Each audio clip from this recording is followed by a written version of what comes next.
બચાવવા ગ્રામજનોએ આવેદન આપ્યું. માંગ ન સંતોષાય તો રેલ રોકો આંદોલનની ચીમકી. જેતલસર રેલવે જંકશન બચાવવા જન આંદોલનના એંધાણ. જેતલસર જંકશનના ગ્રામજનોએ મામલતદાર કચેરી ખાતે આપ્યું આવેદનપત્ર.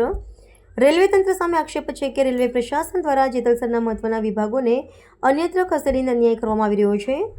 રેલવેને દર મહિને આશરે ₹10 થી 12 લાખનું વધારાનું આર્થિક નુકસાન થઈ રહ્યું હોવાનો દાવો કરવામાં આવ્યો છે. લોકોનો બી બ્રેકડાઉન અને કેરેજ ડિપાર્ટમેન્ટ જેવા મહત્વના વિભાગો જેતલસરથી હટાવી લેવાતા સ્થાનિક રોજગાર અને વિકાસ પર માઠી અસર પડી રહી છે. જેતલસર પાસે રેલવેની 10 લાખ ચોરસ મીટર જમીન ઉપલબ્ધ હોવા છતાં નવા વિભાગો શરૂ કરવાને બદલે જૂના બંધ કરાતા વિરોધ માંગણીઓ સંતોષવામાં નહીં આવે તો જેતલસર અને આસપાસના ગામોના લોકો રેલ રોકો આંદોલન અને ઉગ્ર જન આંદોલન છેડશે. જેતલસર રેલવે જંકશન એક એવું સ્ટેશન છે રેલવેનું કે ભારતની અંદર લાખો કિલોમીટરની રેલવે લાઇન અને હજારો રેલવે સ્ટેશન છે. એમાંથી 7 થી 8 સ્ટેશન જ એવા છે કે જ્યાંથી 4 લાઇન રેલવેની જુદી જતી, એક સોમનાથ વેરાવળ જાય, એક પોરબંદર જાય, એક રાજકોટ જાય ને એક ભાવનગર જાય. આ સ્ટેશન સર ભગવતસિંહજીએ ચાલુ કરાવેલું અને એના સુવર્ણકાળ દરમિયાન ત્યાં 10 થી 12 હજારની વસ્તી હતી અને 25 જેટલા ડિપાર્ટમેન્ટ રેલવેના કામ કરતા હતા. સિનેમાથી માંડીને, હોસ્પિટલથી માંડીને, પોલીસ ચોકીથી માંડીને, સ્કૂલ કોલેજોથી બધી જ વ્યવસ્થાઓ હતી.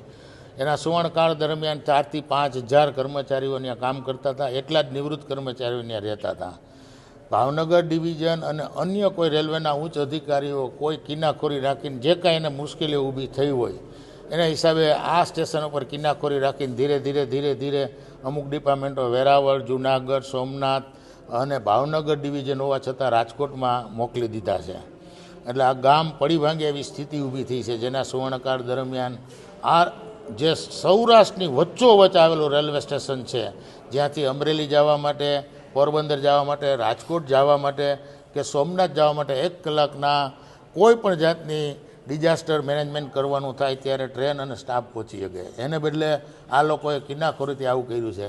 જેતલસર જંકશન એકમાત્ર એવું ગામ છે ત્યાં સારે જ્યાં છે અચ્છા હિન્દુસ્તાન, અમારા હિન્દુસ્તાનના લગભગ તમામ સ્ટેટના લોકો અને તમામ જ્ઞાતિના લોકો એકસમથી રહે છે.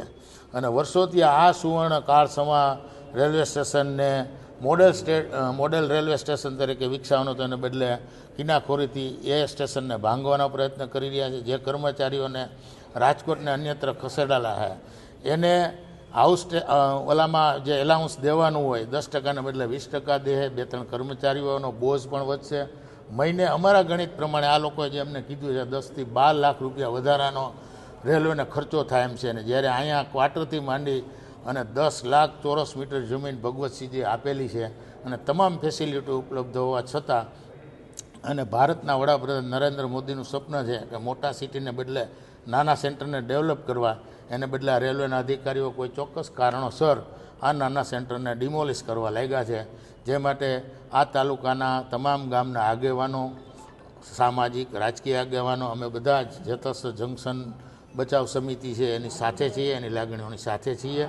અને આગામી સમયમાં આ બચાવ સમિતિ જે કાર્યક્રમ આપશે એમાં બધા જ અમે એના સાથે દિલથી જોડાઈ અને આ પ્રશ્નોને હલ કરી અને જે ડિપાર્ટમેન્ટો અહીંથી બંધ કર્યા એ પાછા લાવવાના પ્રયત્નો કરશું.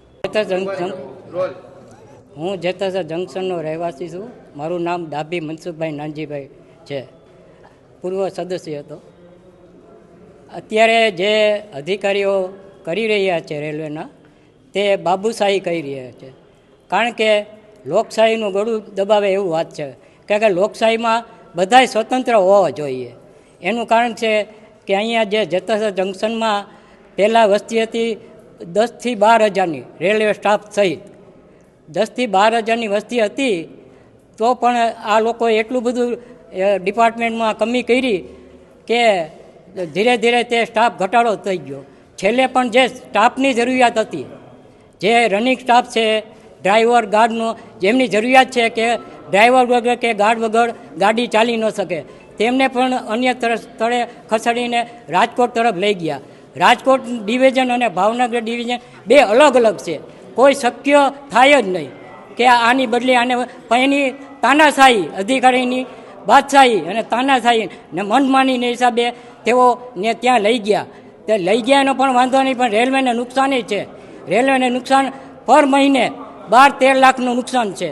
તો આ જ્યારે એક વખત એમ કહી રહ્યા છે કે આપણે ઇકોનોમિક કરીએ, તો આમાં ઇકોનોમિક તો દેખાતી નથી. તો આ બદલી કરવાનું કારણ શું? એટલે અમે આ બધા આગેવાનો ભેગા થઈને અમે જે વ્યાજબી માગણી કરશું, જો અમારી માગણી સંતોષે નહીં તો અમે ઉગ્ર આંદોલન કરશું, રેલરોકો આંદોલન કરશું તેવી આશાને અપેક્ષા છે. ને એક તરફથી આપણા માનનીય વડાપ્રધાન શ્રી કહી રહ્યા છે કે ગામનો વિકાસ, ગામમાં વિકાસને બદલે આ ડિપાર્ટમેન્ટ ઓછા કરીને વિનાશ તરફ જઈ રહ્યા છે. તમે વિકાસ તો થતો નથી. તો વડાપ્રધાનને પણ હું કહેવા માગું છું કે જેસર જંકશનને બચાવજો. બસ એટલી આશા હું રાખું છું કે એને માગણી ન સંતોષાય તમે ઉગ્ર આંદોલન કરશું.